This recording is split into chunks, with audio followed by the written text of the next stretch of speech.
Hi எல்லோருக்கும் வணக்கம். Welcome back to காய் விஜய் சேனல். இன்றைக்கி நம்மளோட சேனலில் morning to evening routine vlog தான் பார்க்க போகிறீங்க. காலையில் எழுந்தது ஃப்ரெஷ் ஆகிட்டு 6 மணிக்கெலாம் கிச்சனுக்குள்ளே என்ட்ரு ஆகிடுச்சு. மார்னிங் டிஃபனுக்கு இட்லி ப்ளஸ் சாம்பார். ஃபஸ்ட்டு சாம்பாருக்கு 1 கப் துவரம்பருப்பு எடுத்துக்கோங்க. 2 டேபிள் ஸ்பூன் அளவுக்கு பாசிப்பருப்பு எடுத்திருக்கேன்.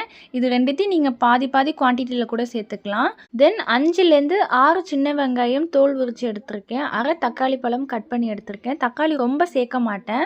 ஸோ தக்காளி உங்களோட புளிப்புக்கு தகுந்தது போல் சேர்த்துக்கோங்க.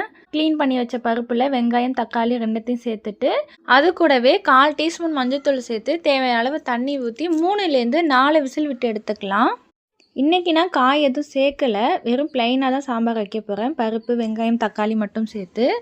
நீங்கள் வேணும்னா கேரட் பீன்ஸ் உருளைக்கிழங்கு உங்களுக்கு எந்த காய் தேவையோ அந்த காய் சேர்த்து கூட நீங்கள் சாம்பார் வச்சுக்கலாம்.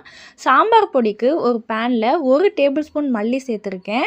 1/4 டீஸ்பூன் மிளகு, 1/4 டீஸ்பூன் சீரகம், 1/4 டீஸ்பூன் சோம்பு, அரை டேபிள் ஸ்பூன் கடலைப்பருப்பு, 2 வரமிளகாய் சேர்த்து லோ ஃப்ளேமில் வச்சு லைட்டாக வறுத்து எடுத்துக்கிறேன். ஆறுனதுக்கு அப்புறம் ஒரு மிக்சியில் பவுடர் பண்ணி எடுத்துக்கலாம். இந்த சாம்பார் பொடி ரெசிபி என் அம்மாவோடது. வறுத்து அரைச்சி சாம்பார் வைப்பாங்க, டேஸ்ட்டு சூப்பராக இருக்கும். நேற்று ஈவினிங் இட்லிக்கு மாவு அரைச்சி புளிக்க வச்சுருந்தேன். மார்னிங் எழுந்ததும் இட்லி ஊற்றிக்கலான்னு சொல்லி வறுத்து அரைச்ச சாம்பார் ப்ளஸ் இட்லி காம்போ சூப்பராக இருக்கும். 3 இட்லி சாப்பிட்ற நம்ம 2 இட்லி கூட எக்ஸ்ட்ரா சாப்பிட்லாம். டேஸ்ட்டு சூப்பராக இருக்கும். கண்டிப்பாக ட்ரை பண்ணி பாருங்கள். இதில் மெயின் இன்க்ரீடியன்ட்ஸே மல்லி தான். வறுத்து சேர்க்கும்போது அவ்வளோ மணமாக இருக்கும். எங்களுக்கு இட்லி பாத்திரத்தில் எண்ணெய் தடவி இட்லி ஊற்றினா பிடிக்காது, துணி போட்டு தான் ஊற்றுவோம். அதே போல் ஊற்றி எடுத்துக்கிட்டேன். சைட் பை சைட் பருப்பு நல்லா வெந்துடுச்சு. லைட்டாக கரண்டி வச்சு மிக்ஸ் பண்ணி விட்டுக்கிறேன். சாம்பாருக்கு தேவையான அளவு தண்ணி ஊற்றி கொதித்ததுக்கப்புறம் வீட்டு மிளகாத்தூள் அரை டேபிள் ஸ்பூன் அளவுக்கு சேர்த்துருக்கேன். அது கூடவே அரைச்சி வச்ச சாம்பார் பொடி 1/2 டேபிள் ஸ்பூன் சேர்த்துருக்கேன். தேவையான அளவு உப்பு சேர்த்து நல்லா கொதிக்க விட்டுடலாம். லாஸ்ட்டாக கொஞ்சமாக கடலை மாவு 1/4 டீஸ்பூன் அளவுக்கு கரைச்சி சேர்த்துருக்கேன். இது ஆப்ஷனல் தான், உங்களுக்கு வேணும்னா சேர்த்துக்கலாம். லாஸ்ட்டாக தாளிப்புக்கு கொஞ்சமாக எண்ணெய் ஊற்றி 1/4 டீஸ்பூன் கடுகு, 1/4 டீஸ்பூன் சீரகம், தேவையான அளவு கருவேப்பிலை சேர்த்து சாம்பார் கூட சேர்த்துடலாம். லாஸ்ட்டாக கொஞ்சமாக கொத்தமல்லி இலை தூவி லைட்டாக கொதிச்சதுக்கப்புறம் ஸ்டவ் ஆஃப் பண்ணி விட்டுடுங்க. சாம்பார் கொதிக்கிற கேப்பில் இட்லி வெந்துட்டு அதையும் எடுத்து வச்சு லைட்டாக தண்ணி தெளித்து விட்டு எடுத்து வச்சிட்டேன். ஹஸ்பண்ட் 8:30க்கெலாம் ஒர்க்குக்கு கிளம்பிடுவாங்க. ஃபஸ்ட்டு அவங்களுக்கு டிஃபன் கொடுத்துட்டு அவங்கள அமுச்சு வச்சுட்டு அதுக்கப்புறம் நான் சாப்பிட்டேன். காலையிலே துணி மெஷினில் போட்டு விட்டுருந்தேன். சாப்பிட்ட கையோடு அதையும் மாடியில் காய வச்சிடலான்னு சொல்லி எடுத்து வச்சுட்டு இருந்தேன். தம்பி எழுந்துட்டான். அவன் கூட கொஞ்சம் நேரம் விளையாண்டுட்டு அவனுக்கும் சாப்பாடு ஊட்டி விட்டுட்டு இருந்தேன். சாப்பிட்டதும் தம்பியை கொஞ்சம் நேரம் விளையாட கூப்பிட்டு போயிருந்தேன். வீட்டுக்குள்ளே இருந்தால் மொபைல் கேட்டு அழுதுகிட்டே இருப்பான். முடிஞ்ச வரைக்கும் அதை அவாய்ட் பண்ணுறதுக்காக இந்த மாதிரி கொஞ்சம் வெளியில் கூட்டிகிட்டு போய் விளையாட வச்சு கூப்பிட்டு வருவேன்.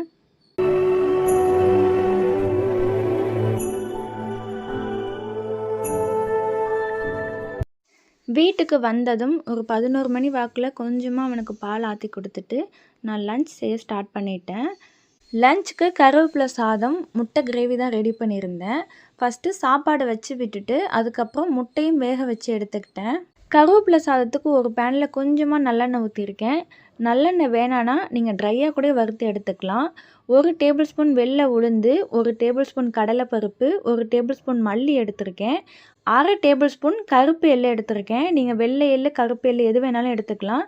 ஃபஸ்ட்டு இதை லைட்டாக வறுத்ததுக்கப்புறம் கொஞ்சமாக வெந்தயம் சேர்த்துருக்கேன். 10லேருந்து 15 மிளகு உங்களோட காரத்துக்கு தகுந்தது போல் சேர்த்துக்கோங்க. 1 டேபிள் ஸ்பூன் சீரகம் சேர்த்துருக்கேன். 1 பட்டை மிளகாய் சேர்த்து நல்லா வறுத்து எடுத்துக்கலாம். அதுக்கப்புறம் 1 கைப்பிடி கருவேப்பிலை சேர்த்துருக்கேன். லோ ஃப்ளேமில் வச்சு வறுத்துக்கோங்க. கருவேப்பிலை நிறம் மாறக்கூடாது, அந்த பச்சை கலரில் இருக்கணும். கடைசியாக கொஞ்சமாக புளி சேர்த்து லைட்டாக வறுத்துட்டு ஸ்டவ் ஆஃப் பண்ணி விட்டுடுங்க.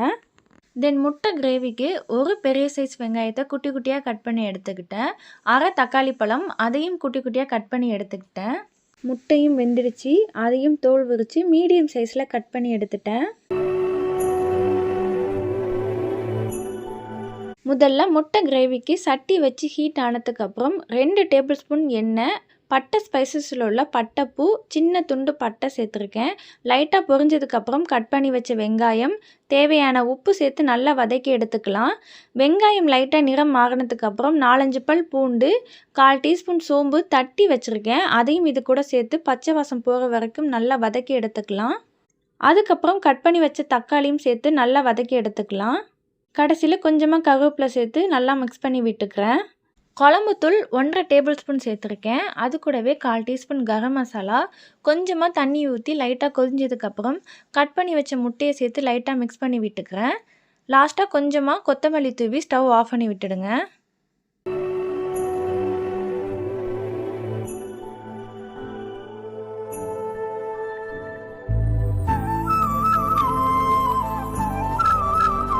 கருவேப்பிலை சாத தாளிப்புக்கு ஒரு பேனில் 2 டேபிள் ஸ்பூன் நல்லெண்ணெய் சேர்த்துருக்கேன். 1/4 டீஸ்பூன் கடுகு சேர்த்து நல்லா பொரிஞ்சதும் 1/2 டேபிள் ஸ்பூன் கடலைப்பருப்பு, 1/2 டேபிள் ஸ்பூன் வெள்ளை உளுந்து, 2 டேபிள் ஸ்பூன் பச்சை வேர்க்கடலை சேர்த்துருக்கேன். நான் தோல் உரிக்கலை, அப்படியே சேர்த்துட்டேன். லைட்டாக மிக்ஸ் பண்ணி விட்டதும் கொஞ்சமாக பெருங்காயத்தூள் சேர்த்து நல்லா மிக்ஸ் பண்ணி விட்டுக்கோங்க. நான் ஆல்ரெடி ஒயிட் ரைஸ் வடித்து ஆற வச்சு வச்சுருந்தேன். சூடாக மிக்ஸ் பண்ணும்போது சாப்பாடு உதிரி உதிரியாக கிடைக்காது. நல்லா ஆற வச்சு மிக்ஸ் பண்ணி எடுத்துக்கோங்க. நாம் ரெடி பண்ண கருவேப்பிலை பொடி 2 டேபிள் ஸ்பூன், தேவையான அளவு உப்பு சேர்த்து நல்லா மிக்ஸ் பண்ணி விட்டுக்கலாம். டேஸ்ட்டு சூப்பராக இருக்கும். டெய்லியும் குழம்பு வச்சு சாப்பிட்றதுக்கு பதிலாக ஒரு நாள் இது போல் வெரைட்டி ரைஸ் ட்ரை பண்ணி பாருங்கள். கருவேப்பிலை பொடி எக்ஸ்ட்ரா மீந்ததுன்னா ஒரு பாக்ஸில் போட்டு ஃப்ரிட்ஜில் ஸ்டோர் பண்ணிக்கோங்க. ஒயிட் ரைஸ் மீந்ததுன்னா லைட்டாக தாளிப்பு கொடுத்து கருவேப்பிலை பொடி சேர்த்து சாப்பிடுங்க. மதியம் லஞ்சுக்கு கருவேப்பிலை சாதம், முட்டை கிரேவி, கொஞ்சம் வத்தல் பொரிச்சிருந்தேன். சாப்பிட்டு கொஞ்சம் ரெஸ்ட் எடுத்ததுக்கப்புறம் தம்பி அவனோட டாய்ஸ்லாம் விளையாண்டுட்டு அப்படி அப்படியே போட்டு வச்சுருந்தான். அதையும் எடுத்து வச்சுட்டு கையோட வீடெல்லாம் கூட்டி விட்டுட்டேன். காய வச்ச துணியும் நல்லா காஞ்சிருந்தது. அதையும் எடுத்துகிட்டு வந்து கையோட மடித்து வச்சுட்டேன்.